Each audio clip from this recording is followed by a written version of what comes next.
Bonjour à toutes et à tous et bienvenue dans ce décryptage. Aujourd'hui, on est entre collègues, entre formateurs d'adultes, pour parler de notre quotidien. Notre métier, il bouge tout le temps, n'est-ce pas?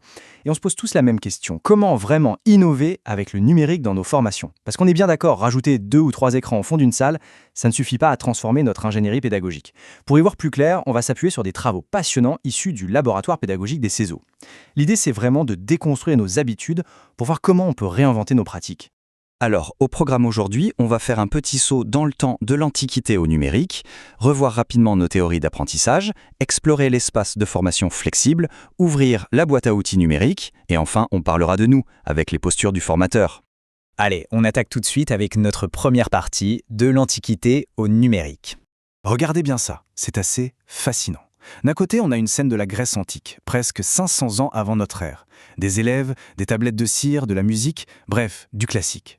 Mais de l'autre côté, on a cette illustration de 1910 qui essayait d'imaginer l'école de l'an 2000.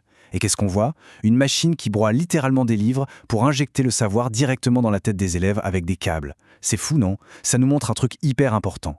Quand on essaie d'imaginer le futur de l'apprentissage, on a souvent le réflexe de juste mécaniser l'ancien modèle transmissif.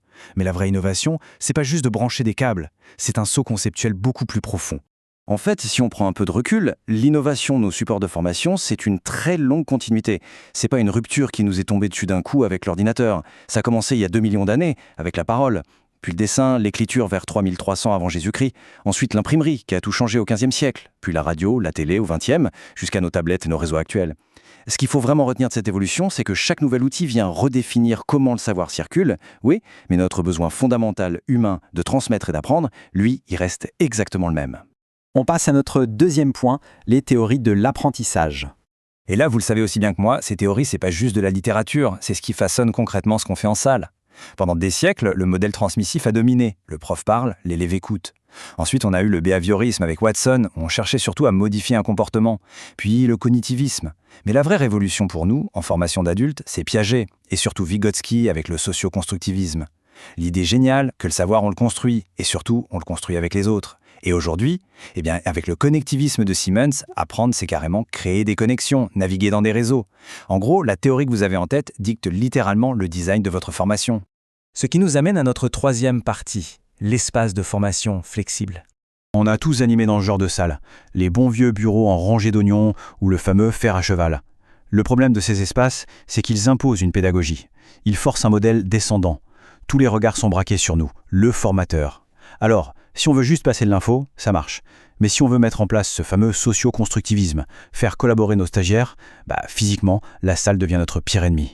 Et c'est là que le contraste avec un lieu comme le laboratoire pédagogique des CESO est frappant. Là, l'espace n'est plus figé du tout. Il devient un outil pédagogique à part entière. Des chaises à roulettes, des tables qu'on peut regrouper ou séparer en 2 secondes, des tableaux blancs un peu partout. Si vous voulez passer d'une réflexion individuelle à un brainstorming en petits groupes, l'environnement physique ne vous bloque plus. Au contraire, il vous y invite. C'est le laboratoire parfait pour la dynamique d'adulte. C'est exactement dans ce type d'espace qu'on peut vraiment s'éclater avec de nouvelles modalités. La classe inversée, la pédagogie mutuelle, le mode hybride ou encore la méthode puzzle. Mais attention, il y a un piège. La règle d'or en andragogie, c'est que plus on donne de liberté et d'autonomie à nos adultes en formation, plus notre cadre de départ doit être en béton armé. Il faut être ultra explicite sur le timing, sur ce qu'on attend d'eux, et même sur la façon de se déplacer dans la salle. Parce qu'une flexibilité sans cadre clair, c'est pas de l'innovation, c'est juste le chaos. Et le numérique dans tout ça? Quatrième partie, la boîte à outils numérique. Alors, autant le dire tout de suite, utiliser une appli juste pour faire moderne, ça n'a aucun intérêt. Notre boîte à outils, elle doit apporter une vraie plus-value. Elle est là pour booster l'interaction, pour faire des évaluations formatives à la volée, comme des petits sondages pour tester les acquis, et surtout pour faciliter le partage de ce que les stagiaires produisent. Laissez-moi vous donner un exemple hyper concret qui marche du tonnerre en salle, une petite appli comme CoolMaze. C'est super fluide. Étape 1, vous laissez vos sous-groupes bosser sur papier avec des feutres. On garde ce côté kinesthésique et créatif qu'on adore. Étape 2, quelqu'un télécharge l'appli sur son smartphone, ça prend 10 secondes. Étape 3, il prend son schéma en photo et étape 4, il scanne le QR code projeté au mur et paf, le brouillon du groupe s'affiche en grand pour tout le monde. C'est le pont idéal entre le bon vieux papier et le numérique. Ça valorise le travail, c'est bienveillant et ça rend les restitutions de fin de journée tellement plus dynamiques.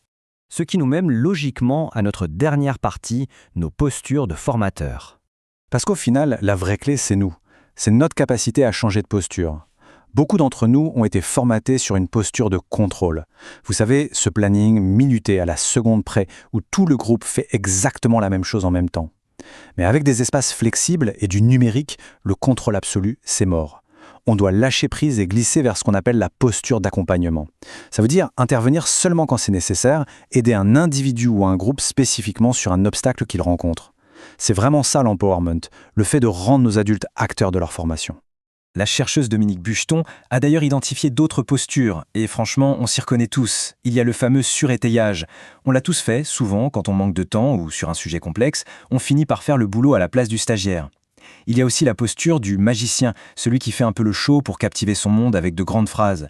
Ou bien la posture d'enseignement direct, hyper utile pour bien structurer un démarrage.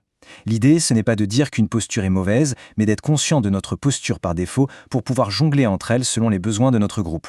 Bref, pour terminer ce décryptage entre pros, je vous laisse avec cette question posée par nos sources et je trouve qu'elle fait vraiment réfléchir. Dans 50 ans, comment on définira un bon formateur ? Avec l'intelligence artificielle qui s'en mêle, l'évolution de nos salles et de nos outils, notre métier va encore se métamorphoser.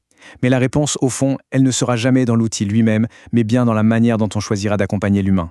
C'est un super défi pour nos prochaines ingénieries, non ? Allez, merci de m'avoir suivi pour ce décryptage et à très vite pour de nouvelles réflexions pédagogiques.